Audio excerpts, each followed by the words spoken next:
అదే RTV app వార్తల్ని క్షణాల్లో చదివే అవకాశం ఉంటుంది. ఒక న్యూస్ పేపర్, ఒక టెలివిజన్ ఛానల్ మీ చేతుల్లో ఎప్పుడూ ఉంటాయి. టీబీ డ్యామ్ గేటు 19వ గేటు వరద ప్రవాహంలో కొట్టుకుపోయింది. అధికారులు అప్రమత్తమయ్యారు. చీఫ్ ఇంజనీర్స్ అంతా రంగంలో దిగారు. 3 రాష్ట్రాలకు సంబంధించినటువంటి అధికారులు, ప్రభుత్వము ఈ వాటర్ ప్రవాహాన్ని కట్టడి చేసేందుకు చర్యలు తీసుకుంటున్నారు. అయితే ఛాలెంజ్గా నీటి ప్రవాహం ఉండగానే ఆ యొక్క గేట్లను ఏర్పాటు చేసినటువంటి పరిస్థితి ఉంది. మనం ప్రస్తుతము గ్యారేజ్లో ఈ హౌస్పేట హొసల్లి వద్ద ఒక గ్యారేజ్లో ఈ గేట్ తయారు చేసేటువంటి పరిస్థితి ఉంది. దాని పరిణామం ఈ కొలతలేంటి, ఎలా ఉండబోతుంది, ఈ గేటు ఎలాంటి సేఫ్టీ ఇవ్వబోతుంది, ఇది తాత్కాలికమా పర్మనెంట్ అనేటువంటి అంశం మీద మాట్లాడేందుకు కొంతమంది ఈ ఇరిగేషన్ శాఖ అధికారులు. సార్ చెప్పండి, ఈ గేట్ యొక్క నిర్మాణం ఎలా జరుగుతుంది? ఇప్పుడు జరుగుతుంది కదా, మంచిగా జరుగుతుంది. యాజ్ పర్ డిజైన్ చేస్తున్నారు. రేపు సాయంత్రం అంటే కంప్లీట్ అవుతుంది. మల్నాడు మార్నింగ్ ఇది ఎరెక్షన్ చేస్తారు. 2 డేస్లో అయిపోతుంది. ఒక ఎలిమెంట్ అంటే పూర్తి అన్ని ఎన్ని ఎలిమెంట్స్గా ఏర్పాటు చేశారు? 5 ఎలిమెంట్స్. 5 ఎలిమెంట్స్. అంటే ఏమేమి మెజర్మెంట్స్ తీసుకున్నారు సార్? యాజ్ పర్ అక్కడ గేట్, పాత గేట్ ఉంది కదా, అదే మెజర్మెంట్ తీసుకుంటున్నారు. Same measurements. అంటే పొడవు ఎంత, వెడల్పు ఎంత, దాని బరువు ఏంటి? అంటే లెంత్ అంటే 64 ఫీట్, ఇప్పుడు హైట్ అంటే 4 ఫీట్. అంత సేమ్ మాదిరిగా 5 ఎలిమెంట్ చేస్తారు. 5 ఎలిమెంట్ ఇక్కడ 2 తయారవుతున్నాయి. అక్కడ ఇంకా నారాయణ ఇంజనీరింగ్ అక్కడ 3 తయారవుతున్నాయి. 5 ఎలిమెంట్స్గా డివైడ్ చేయడానికి కారణం ఏంటి సార్? అంటే ఇప్పుడు వర్క్ ప్రోగ్రెస్గా ఉండాలి కదా, ఒక్క చేస్తే టైం కుదరదు. ఆ పక్క ఈ పక్క చేసుకుంటే వర్క్ ఫాస్ట్గా జరుగుతుంది. అంటే వెయిట్ కూడా అక్కడ కూర్చోకుంటే వెయిట్ తగ్గకుండా ఉండాలి కదా. క్రేన్ ఇప్పుడు అన్నీ కలిపితే 65 టన్ వస్తుంది.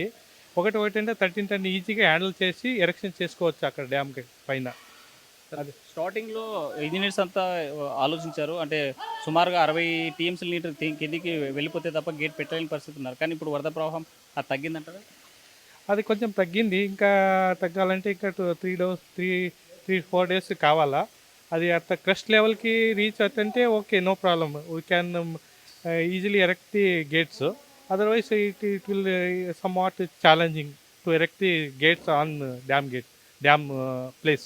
సార్, ఇంజనీర్స్ చాలా ఛాలెంజ్గా తీసుకున్నారు. వరద ప్రవాహాన్ని కంట్రోల్ చేసి వరద ఉన్నప్పుడే ఈ గేట్లు పెట్టాలని ఈ ఛాలెంజ్ మీరు సక్సెస్ అవుతామని హోప్స్ ఉన్నాయి? హోప్స్ ఏమి ఉన్నాయి. ట్రయల్ చేస్తాము. రేపు సాయంత్రం స్టార్ట్ చేస్తాము. అలా కండిషన్ ఎలాగొస్తుంది మాకే తెలీదు. అది ప్రవాహం చాలా ఉంది. రేపు సాయంత్రం తగ్గుతుందేమో అనుకున్నారు అందరు ఇంజనీర్స్. రేపు సాయంత్రం మేము ట్రై చేస్తాం. సో ఈ గేట్ల తయారీలో టోటల్గా ఎంతమంది కార్మికులు పాల్గొంటున్నారు? ఎంతమంది ఇంజనీర్ల పర్యవేక్షణ ఉంది? ఇక్కడ కంటిన్యూగా ఫాలోఅప్ చేస్తున్నాము. ఇంజనీర్స్ వస్తున్నారు, ఎగ్జిక్యూటివ్ వస్తున్నారు, ఎస్సీ గారు వస్తున్నారు, సి గారు వస్తున్నారు, డిస్ట్రిక్ట్ మినిస్టర్ అందరూ వస్తున్నారు. కంటిన్యూగా ఫాలోఅప్ చేస్తున్నారు. అంటే ఏమైందంటే ఇప్పుడు ఇక్కడ ఫ్యాబ్రికేషన్కి కొంచెం టైం కావాలి కదా, దానికోసం అందరూ వెయిట్ చేస్తున్నారు. ఇప్పుడు అంటే 2 పొజిషన్లో ఇది ఫ్యాబ్రికేషన్ జరుగుతుంది. అంటే మాకు రేపు మల్నాడు దొరుకుతుంది. 2 ఎలిమెంట్స్ 3 ఎలిమెంట్స్ దొరుకుతాయి. 50% complete we will complete within 2 days or 3 days. Other 2 elements complete within short another 2 days. Completely we will complete the complete job within 4 to 5 days.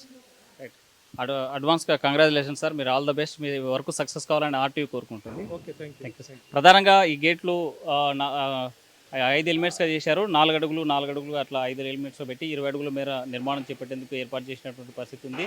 అయితే 2-3 రోజుల్లో పని పూర్తి చేసుకుని చాలా సక్సెస్ఫుల్గా ఛాలెంజ్గా తీసుకున్నాం. వరద ప్రవాహాన్ని కంట్రోల్ చేసేందుకు, పైన ఉన్నటువంటి వాటర్ ప్రవాహాన్ని నిలుపుకునేందుకు ఈరోజు మేము పెద్ద ఎత్తున కూడా ఛాలెంజ్ తీసుకుని ఈ సవాళ్ళు స్వీకరించుకుని గేట్ నిర్మించేందుకు ఏర్పాటు చేస్తాను. ఆ నిర్మాణ పనులు కూడా త్వరలోనే పూర్తవుతాయని చెప్పేటువంటి పరిస్థితి. వీడియో చంద్రశేఖర్తో హుసేన్, ఆర్టీవీ. మరిన్ని వీడియోస్ కోసం ఛానల్ ని సబ్స్క్రైబ్ చేయండి. లేటెస్ట్ అప్డేట్స్ కోసం వాట్సాప్ ఛానల్ ని ఫాలో చేయండి. అండ్ లింక్ డిస్క్రిప్షన్ లో ఉంది.